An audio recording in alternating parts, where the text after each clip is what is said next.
Good morning to our listeners. Welcome to TechCentral. This is the TCS Plus show, and I'm James Erasmus, and I'm very pleased to be your host today. But I'm also very pleased to have Anna Collard back in studio with us.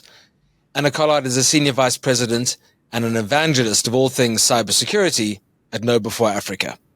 Anna, welcome. Thanks, James. Good to be back.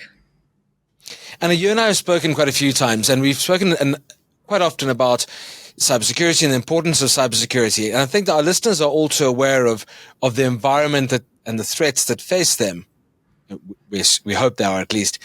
But are they aware of what's coming? 2023 has definitely served some gremlins.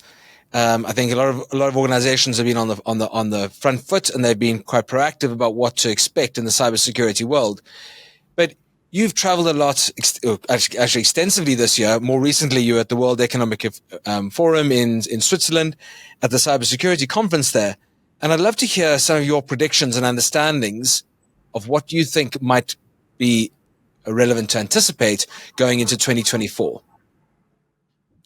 Yeah, thanks, James. And look, I always find it difficult to call it a prediction because you're always wrong. So I'd rather maybe say those are reflections. So I'd rather prefer to say, well, those are the things that I picked up in both at the WEF cybersecurity meetup, but then there's also a couple of other conferences that I was quite privileged to partake in. Like, in fact, just in Stellenbosch here in South Africa last week, we had the ThreatCon, which brought together academia, government, and industry, which was really, really good as well. And and it's just interesting to reflect on these findings. And one of the biggest things I guess that I think that we will see coming, though, because particularly with the elections happening in the States, is more use of sort of deepfake technology, particularly in the use of political manipulation. And that's something that's quite worrying because the accessibility to create these deepfake tools. So maybe just, I don't know, as a quick explain, I don't know if most of your audiences, they probably know, but maybe for anyone who doesn't know, deepfake just stands for a combination of deep learning, which is a subset of machine learning, a subset of AI. So using deep learning technology, and fake stands for a fake creation of existing audio, video, or even image material. So what it can be used for is to create new versions, let's say, for example, of a video of yourself, and all I need is 30 seconds of your voice, for example, and then I can recreate that deepfake, making it say anything I wanted to say, and it will sound like James, even though it wasn't you. And like, this has been around for quite some time, but I think the accessibility and the sort of the ease of use of these generative AI solutions have just made it so much easier for bad actors to exploit that technology for malicious use. And most of us would have seen like the fun versions, of the Obama deepfakes or that Tom Cruise version, etc. But we actually had, and this was an example that I was in Dubai as well a couple of weeks ago, and the Dubai, funnily enough, they have a minister of AI, and I forgot his name, but he told the story of how he received a WhatsApp voice note of someone that he has dealt with in the past, telling him about some new, investment opportunity between the Bill Gates Foundation and the, obviously the Dubai government or the UAE government. And it sounded legit. It was the voice of the person that he dealt with. He then said that, and the opportunity sounded quite amazing.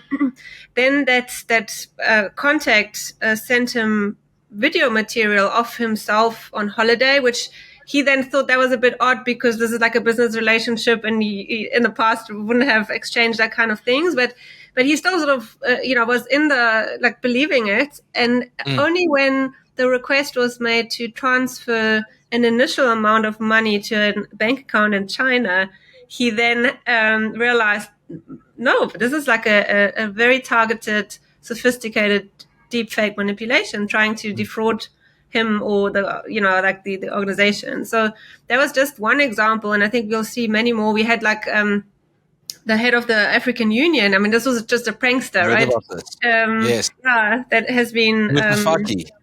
Yes, that's it. Mutafaki is the chairman of the African Union.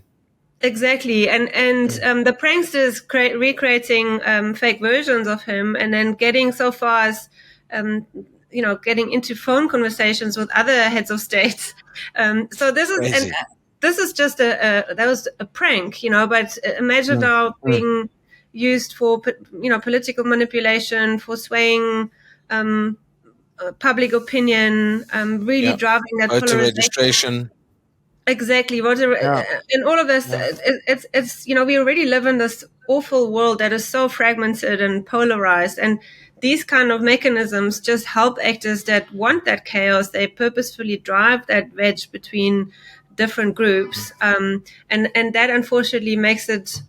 That's something that I foresee will be used even more so in the next coming month, particularly during the US election. And unfortunately, a side effect. Sorry. No, you go ahead.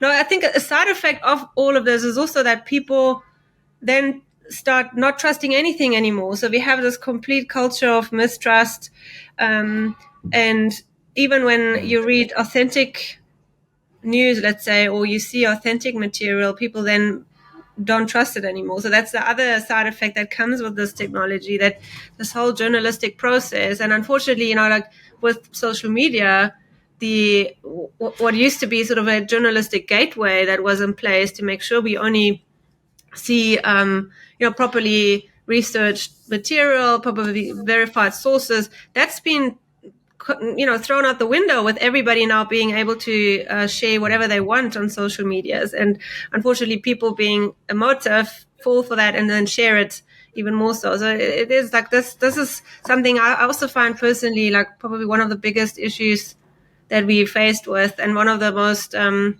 fact, there was a quote that I used by Caldwell and colleagues or other researchers, and in their research report, they said that deepfakes are ranked as one of the most worrying uses of AI, particularly in the realm of political manipulation. And I would agree with that.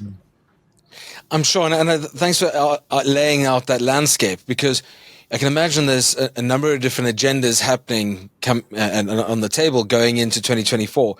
It's worth knowing that these are worth considering and putting on that agenda to look out for, but really understanding the context of it. And I think importantly, what you're also emphasizing here is this is not unique to any one country, continent, or parts of this world. And yes, we may be sitting here in Johannesburg, South Africa, but it's by no means unique to us, or are we protected from it? Actually, if anything, especially with our elections coming up next year, we're as susceptible to deep fakes as an example of your cybersecurity reflection as anything else. Could we talk a bit about some of the other topics you may want maybe raising? And I know that you've written about quite extensively recently, which is social engineering. We've touched on AI, and I know you want to go more deeply into that, but a little bit about social engineering, please, Anna. So social engineering is the art or the science of hacking humans, and it's still today it's still one of the biggest or the most prominent or most popular form of gaining access into an environment is through hacking a human rather than trying to break through the technology. So it doesn't matter what report you read, but in most cases, if there was a data breach, if it's a cyber extortion or a ransomware attack, and whatever it is, it very often starts with a person that gets targeted either by phishing emails or even nowadays by the phone as well, and then installs something that they shouldn't be installing, or clicks on something they shouldn't be doing, or sharing information that they shouldn't. And then once the perpetrator or the adversary is on that person's machine, they then move laterally across the environment and steal the data or do whatever they want to do. But that's this is the sort of human factor of cybersecurity that we've obviously spoken about quite extensively. Sure. And unfortunately, with in the past you could sort of teach people or educate them about, look for spelling errors and like there's sort of obvious red flags that you would look out for in phishing communications or phishing emails. But nowadays with obviously again like the accessibility to generative AI tools, even though if you go to ChatGPT and you ask it, write me a phishing email, it's not quite that straightforward. Like it has some boundaries built in, but cyber criminals do have access to jailbroken versions of that or large language models that don't have these boundaries or those controls built in. And they can then use these automated tools to create much more sophisticated versions of social engineering attacks, be that a audio, so a voice version, like over the phone, or a phishing email, and then obviously distribute it automatically as well, and use AI again in not just the creation of the actual content, but also in the, like I mentioned, in the distribution and in the exploitation of possible vulnerabilities that come with that. So it just, like we, and on our side, our life got easier by using these tools. So did they, or is the criminals' life getting easier? And It's a double-edged sword. Yeah, exactly. It always is. And I think the one thing to particularly being aware of is that and this is more of a future thing, but the scary thing, and again, this goes back to this use of deepfake technology in social engineering attacks, is that you can then not just manipulate people for political reasons, but you can manipulate them to believe that it's their CEO or the business supplier or somebody else from the company calling them, or reaching out to them, or even having a Zoom conversation with them, and you falling for it. And there's been cases already, like there's been actually quite an interesting case of a lady that was basically impersonated. So somebody else pretended to be her to get in and doing a deepfake version during an interview, got the job only to get on and then steal information. And the real person, only found out after the fact when the company that she didn't apply for herself, but this other person did, reached out to say, why are you not pitching up for work? And she said, but I've never started working here. So there are all these weird or another, a real example I think that listeners should be aware of and tell their families about is that it's called the virtual kidnapping. It's again a deepfake version of, which is awful, but like using the voice of your child and then creating, scenes of distress, pretending that they've kidnapped your child and then wanting you, to pay. Like again, using an emotive, triggering emotions. And it really is a crazy world. I think you alluded to that earlier, and these cyber criminals are becoming more and more sophisticated. What we need to do is we need to become more sophisticated. We need to upskill ourselves and actually train ourselves in what to expect, so we can anticipate it, but we need to be on the offensive, not just the defensive. So taking that into account, what are some of the guides you might advise towards in terms of preparing mentally for the space? Taking a deep breath and actually really being ready for cybersecurity as opposed to reactive. Yeah. So as an individual or as an organization? I think as an organization, actually, but maybe the organization can influence the individual. Yeah. So I think, and this is also one of the other trends that I've picked up in all these conversations, is that in organizations we have to stop expecting one person or one team to be solely responsible for cybersecurity. It's just not. It's not feasible to do that anymore with all these different threats coming at us. And if we look at other industries like the aviation industry, for example, they don't blame the pilot only if things go wrong, right? Like you sort of distribute the risk across multiple departments. And it's the same with organizations today, is that you see that cybersecurity professionals are actually, there's been a research done in Australia that the burnout level of amongst cybersecurity professionals is higher than amongst like first emergency responders, which is also very high usually. So there really is like there's a skill shortage problem that we have. There's this increase in sophistication of threats and 24/7 threats, and that lack of appreciation or lack of understanding how complicated it is actually to defend. So we have to really raise that up and get leaders to understand, to have organizational resilience, and well, prepare for this future that we all have to become responsible in cybersecurity. So it goes beyond just the CISO or the security team. And to do that, just capitalizing on your example of a pilot, I almost feel as if the strategic priority of cybersecurity positions the cybersecurity experts in one's organization a little bit like air traffic control. Yeah. Yes, exactly. And like if something goes wrong, they have black boxes to look into it, and it's not just there's so many different. Obviously, there's a lot of automation as well that's already been at play in airplanes. So I think we can learn a lot from other industries that have dealt with risk for a very long time and been doing mature risk management processes. But the one thing that we can do from a organizational and then filtering it down to an individual level is, in a way, like, and we spoke about this before, is the cyber mindfulness. And I spoke about it the other day about this concept of zero trust, which is like a principle we use in cybersecurity, whereby nothing is really trusted. So anything that comes in needs to be verified. And if we apply that to consumers or to people consuming content online, and we apply like a zero trust mindset, it's a little bit similar to the mindfulness mindset, where we say, well, instead of just reacting to whatever's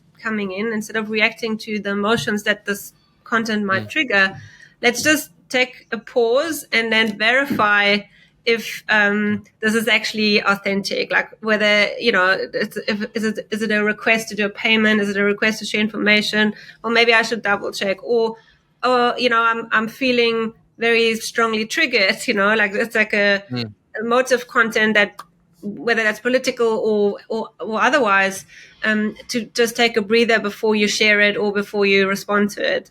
And I think that this will help us in so many ways, like whether it's going into future metaverse type environments where we will be exposed to even more of this kind of stuff, or having to deal with the current geopolitical conflict where you get bombarded with very let's call it emotive content from both sides. So it's really important to help gain that grounding again, applying that sort of, well, I'm not trusting anything just yet, or using like a healthy dose of skepticism. It doesn't mean we become completely paranoid. Like, we must still be out there and enjoy the benefits that come with technology, but just have like that sort of a healthy sense of skepticism and mindfulness when you and thoughtfulness when you consume any sort of content. And I was just going to say, I'd encourage any of our listeners to go back and listen to some of our previous podcasts, which focused specifically on mindfulness in cybersecurity. And you use the word, breathe. It seems like an obvious statement to make, but so all too often we press send far too quickly, or reply all too quickly.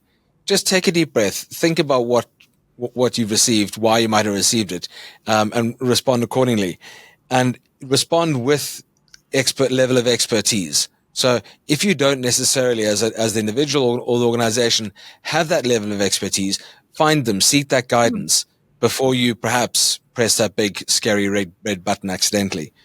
And I think that as you talk about people being overstressed, and I'm sure that everyone is massively stretched at the moment, leading up into the sort of wind down at the end of the year. We've just had a sort of chaotic period of Black Friday and also other activities that put pressure on organizations. And as soon as one takes a foot off the pedal and sits back and relaxes, that's when the sophistication kicks in, because they anticipate that. So being really aware of the environment is what I was alluding to, and that environment is not. You can't operate that environment in a silo. And I think the idea that you mentioned about collaboration is definitely something that our listeners might want to take into consideration, in that your organization isn't a silo, and think about how you could perhaps work more collaboratively with other organizations to create a greater force against this evil. Yeah, exactly. And I mean, this whole concept of neighborhood watch, that's also a perfect example of collaboration for safety, right? And we can't defend against this. We can't expect the government to just do it for us. That's not going to happen, not with our resources. No. But we can, like we do have some really good people in cybersecurity in South Africa. Like a lot of the banks, obviously, they have fantastic teams, and there is more exchange between both industry as well as public sector. But we have to do even more of that. Do knowledge sharing, work together when there's incidents, and also do more to address the skill shortage. And by the way, this is also like a pathway out of poverty. Like if we can skill up more kids or more people in these emerging technologies, which is where we need more people, we are providing an opportunity to people that are currently unemployed. Yeah. Good point.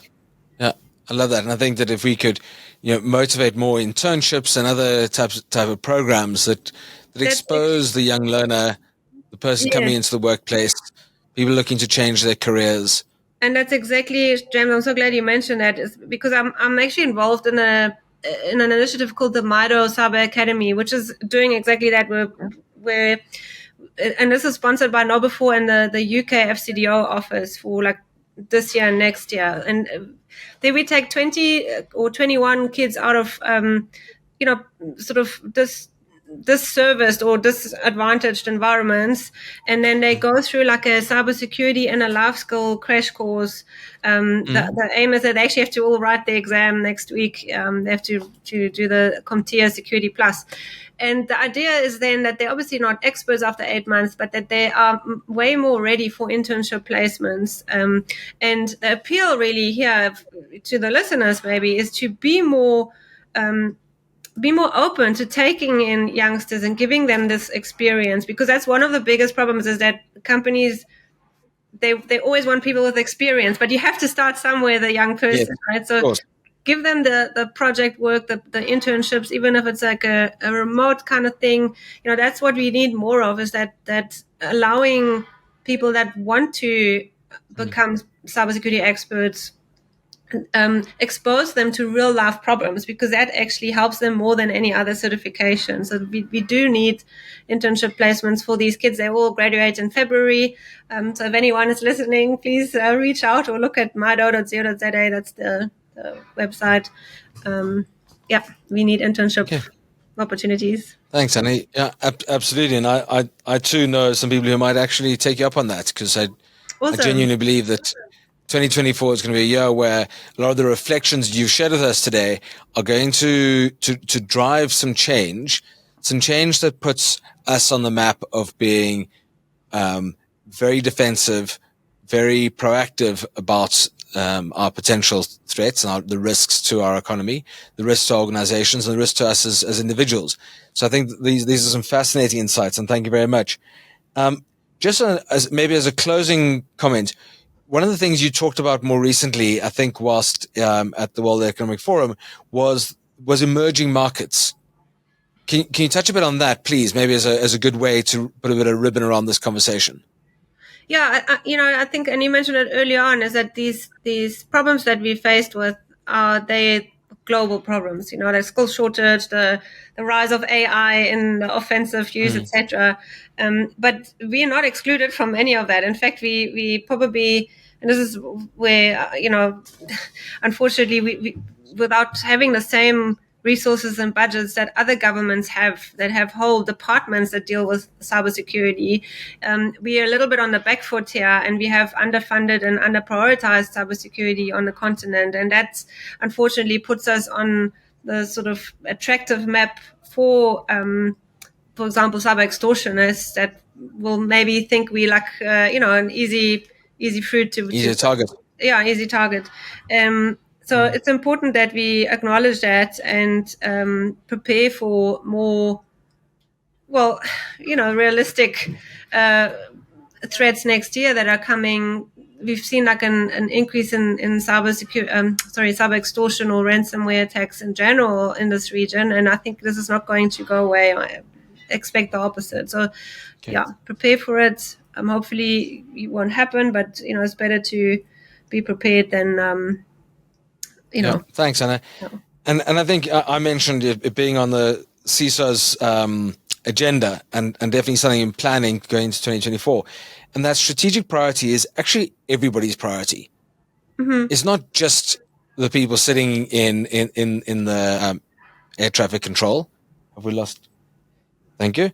It's not just those sitting in air traffic control monitoring the situation and have eyes on the ground.